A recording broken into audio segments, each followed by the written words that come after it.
करेंगे second chapter, जो कि आपके आखेट खाद्य संग्रह से भोजन उत्पादन तक, यानी कि जो आपके शिकारी लोग थे वो कैसे किस प्रकार से भोजन का इस्तेमाल करते थे, किस प्रकार से भोजन उपलब्ध करते थे, कहाँ पर पहली बार खेती हुई थी, कहाँ से शुरू हुई थी, किस चीज की हुई थी, कौन सा पहला पालतू जानवर था, उन चीजों के बारे में यहाँ से आपको जानकारी मिलेगी। ओके, अगर पहले वाले आपने वीडियोस नहीं देखी हो, उसी से रिलेटेड ये आपका सेकंड चैप्टर है, तो पहले आप पहले देख लीजिए, जिसका लिंक मैंने नीचे डिस्क्रिप्शन में दे रखा है। चैनल में अलग से प्लेलिस्ट बना रखी है, वहां जाकर देख सकते हो कहीं से भी। ओके, तो चलिए आज का अपना टॉपिक शुरू करते हैं। तो अपनी नोटबुक निकालिए और आज की डेट डालिए, अध्याय 2 आखेट खाद्य संग्रह से भोजन उत्पादन तक। मतलब जो वो शिकारी थे, शिकारी से लेकर वो कैसे कृषि बने, वहां तक की कहानी बोल रखी है। यानी कि जैसे मनुष्य पहले जो जंगली रूप में रहा करता था, वो कैसे घर परिवार के साथ रहने लग गया एक जगह टिक कर, उसके बारे में हमें यहाँ जानकारी मिलेगी। ओके, तो जैसे कि आप यहाँ पर देख रहे हो तुषार की रेल यात्रा। तो ये तुषार जब रेल यात्रा कर रहा था तो उसने देखा जितने भी पेड़ पौधे हैं, खेत खलियान है, वो बिल्कुल उल्टी दिशा में जल्दी जल्दी भाग रहे हैं। तो उसके चाचा ने कहा कि पहले जो लोग रहा करते थे वो एक जगह ना रहकर वो कैसे किस तरीके से सफर करते थे। तो उसी प्रकार में बातें कही गई कि पुराने जमाने में लोग एक से जगह से दूसरी जगह किस प्रकार से जाते थे। उन्होंने यही कहा कि रेलगाड़ी का तो अभी अभी आया है, इसके रेलगाड़ी के विकास होने के बाद बसें आई हैं, तो उसके बारे में कुछ जानकारी दे रखी है, लेकिन हमें उससे कोई मतलब नहीं है, हमें मतलब है हाईलाइटेड पॉइंट से। जैसे कि पहला पॉइंट यहाँ पर देखो क्या लिख रखा है, जो इस उपमहाद्वीप में 20 लाख साल पहले रहा करते थे। मतलब कुछ लोगों की बात कही गई है कि हम उन लोगों के बारे में जानते हैं जो उस आपके उपमहाद्वीप, यानी कि पहले चैप्टर में मैंने आपको बताया था उपमहाद्वीप, जैसे कि जो नर्मदा नदी थी वहां पर कुछ लोग रहा करते थे, और उन्हीं लोगों को हम क्या कहा करते थे, तो उन लोगों को कहा जाता था हम आखेट या आखेटक खाद्य संग्रह के नाम से जाना जाता था। क्यों?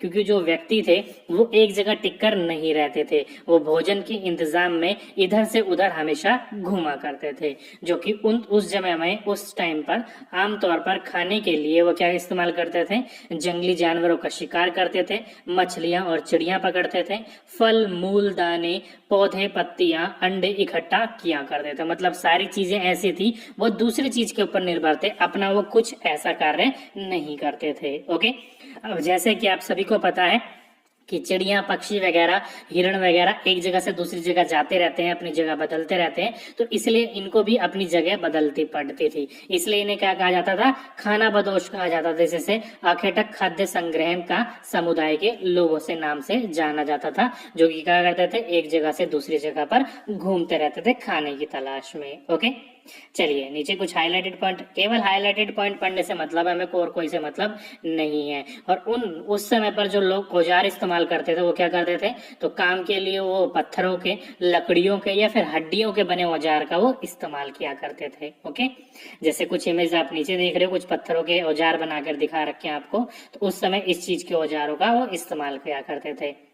अब यहाँ पर देखो मानचित्र आपको दिखा रखा है और कुछ बॉक्स में कलर भर रखे हैं। वो क्यों भर रखे हैं, तो यहाँ पर अगर मैं आपको जूम करूंगा तो यहाँ देख सकते हो जो लाल कलर के डिब्बे में लिखा है वो पूरा पाषाणिक पूरा स्थल है, यानी कि इस जमाने पर सबसे पुरानी प्रजातियां देखने को मिली है, सबसे पहले मनुष्य के यहाँ पर अवशेष देखने को मिले हैं। फिर नवपाषाणी ब्लू रंग में और ग्रीन रंग में महापाषाण पुरस्थल मिले हैं यहाँ पर। तो देख सकते हो कहाँ कहाँ पर आपके सबसे पहले जो रहा करते थे, जैसे कि मैंने अभी आपको नाम दिया नर्मदा नदी के पास, तो भीम बेटक देखो वहां पर है ना, तो वहां पर सबसे पहले कुछ अवशेष मिले थे लोगों के। ओके, चलिए आगे की तरफ चले, यहाँ से कुछ मोस्ट इंपॉर्टेंट क्वेश्चंस पूछे जाते हैं आपके। जैसे कि एक इमेज पे दे रखा है, यहाँ पर कुछ चित्र बना रखा है जो कि एक शैल चित्र नाम से इसको बोला गया है। क्यों, तो जिस गुफा में मनुष्य रहा करता था तो वहां पर वो चित्र बना दिया जाता था। जैसे एक देख रहे हो इसके ऊपर पत्थर के ऊपर देखो कितने सारे ड्राइंग्स बने हुए हैं, क्योंकि वो गुफाओं में रहा करते थे पुराने जमाने के लोग। ओके, अब यहाँ पर देखो एक पॉइंट लिख रखा है पुरा स्थल। अब पुरा स्थल किसको कहा जाता है, तो उस स्थान को कहते हैं जहां औजार बर्तन और इमारतें जैसी वस्तुओं के अवशेष मिलते हैं। ऐसी वस्तुओं का निर्माण लोगों ने अपने कामों के लिए किया था और बाद में वह उन्हें वहीं छोड़ गए। यह जमीन के ऊपर अंदर कभी कभी समुद्र और नदी के तल पर भी पाए जाते हैं। इन पुरा स्थलों के बारे में आपको अलग अलग अध्याय में बताया जाएगा। जैसे कि आप सभी को पता है एनसीईआरटी की बुक्स में सारी जानकारी एक जगह नहीं होती, अलग अलग बुक्स में होती है, तो सारी चीजों को हमें पढ़ना होता है। ओके, अब यहाँ पर देखो लिख रखा आग की खोज। तो आग की खोज कब हुई थी? इंपॉर्टेंट क्वेश्चन, अगर आपसे पहला पूछा जा सकता है क्वेश्चन कि आग सबसे पहले कौन से काल में देखने को मिला था, तो यहाँ पर लिखा आएगा देखो, आरंभिक लोग आग जलाना सीख गए थे। मतलब आरंभिक काल के लोग, जिसे पूरा पाषाण काल भी कहा जाता है। अगर आप आगे पढ़ोगे आपको पता चल जाएगा। पहले हाईलाइटेड पॉइंट पढ़ लेते हैं, क्या लिखा है? आरंभिक लोग आग जलाना सीख गए थे। आग का इस्तेमाल कई कार्यों के लिए किया जा होगा, जैसे कि प्रकाश के लिए, मांस को भूनने के लिए, या फिर खतरनाक जानवरों को दूर आदि भगाने के लिए इसका इस्तेमाल किया जा सकता।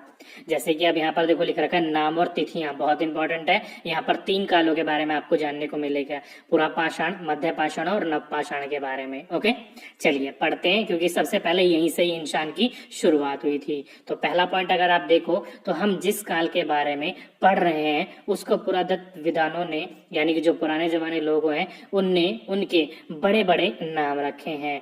आरंभिक काल, अभी मैंने आपको बताया आरंभिक काल में आग की खोज हो गई थी, जले हुए कुछ अवशेष मिले थे, तो आरंभिक काल को वह पूरा पाषाण काल कहते थे। तो अगर आपसे पूछा जाए कि आग की खोज किस काल में हुई थी, तो ध्यान रखिएगा पूरा पाषाण काल या फिर आरंभिक काल में आपकी आग की खोज हो गई थी। ओके, आगे बढ़े तो यह 2 शब्द पूरा यानी प्राचीन, आपका जो पूरा शब्द है वो प्राचीन जो होता है वो आपके वहां से लिया गया है। और पाषाण का मतलब क्या होता है? आपका पत्थर। तो ये पूरा पाषाण मिलकर मतलब पुराने जमाने में पत्थर से सारी चीजें करा जाते थे, उसी के बारे में यहाँ पर बोल रखा है।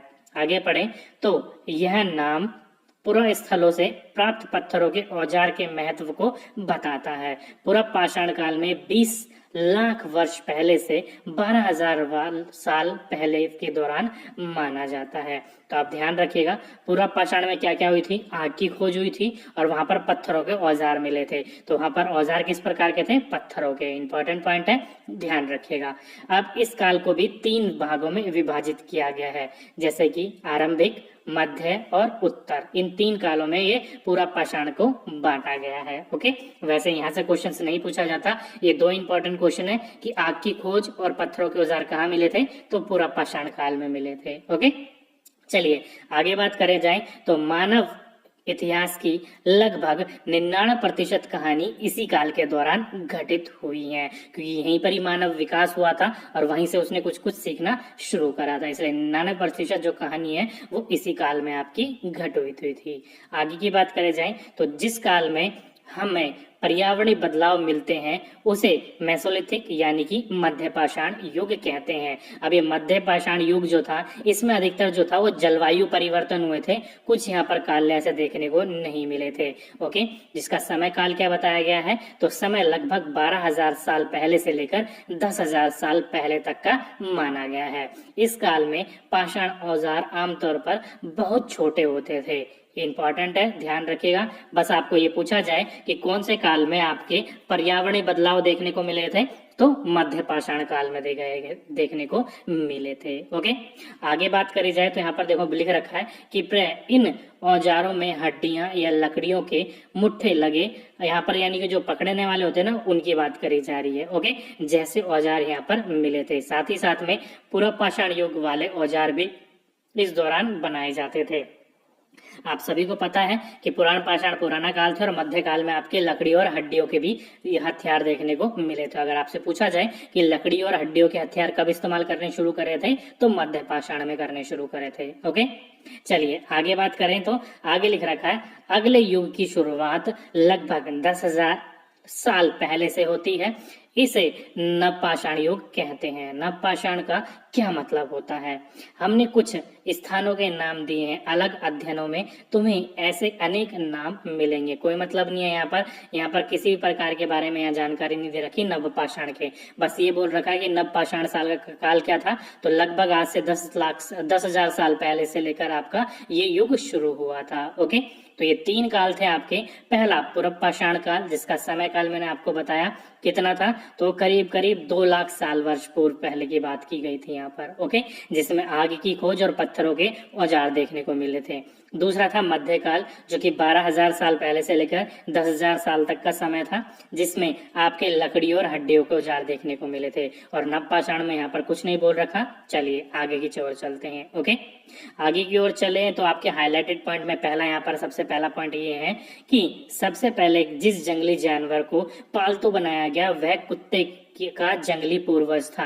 ध्यान रखिएगा, यहाँ पर क्या बोल रखा है कि पहला पालतू जानवर इंसान का कौन सा था, तो वह कुत्ते का जंगली पूर्वज था। ओके, इंपॉर्टेंट पॉइंट है, कुत्ता नहीं था, कुत्ते का जंगली पूर्वज था। आगे पढ़ेंगे तो आपको ये और क्लियर हो जाएगा। फिर धीरे धीरे लोगों ने भेड़, बकरी, गाय और सुअर पालने शुरू करे। ओके, इंपॉर्टेंट पॉइंट है, ध्यान रखिएगा। ओके, चलिए अगर आप नीचे की तरफ आओगे तो आपको ये पॉइंट बिल्कुल क्लियर हो जाएगा। जैसे कि यहाँ पर देखो लिख रखा है कि सबसे प्राचीन फसल में गेहूं तथा जौ आते हैं, जो कि आपको भी पता है सुलेमान ने कीर्थक की पहाड़ी पर यहाँ पर शुरू करा था लगभग 8,000 साल पहले। ओके, उसी तरह पहले पालतू जानवर बनाए गए थे जो वो था कुत्ता और बाद में भेड़ बकरी। तो अगर आपसे पूछा जाए कि इंसान ने सबसे पहले किसको पालतू बनाया था, तो कुत्ते को, फिर भेड़ बकरी को बनाया था। ओके, अब आपको ये पॉइंट बिल्कुल क्लियर हो गया होगा।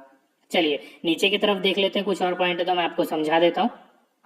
तो नीचे आओगे तो यहाँ पर कुछ पत्थरों के औजार दे रखे हैं आपके नवपाषाण में, जो कि आपके इस्तेमाल किए जाते थे। ओके, अब यहाँ पर देखो लिख रखा है मेहरगढ़।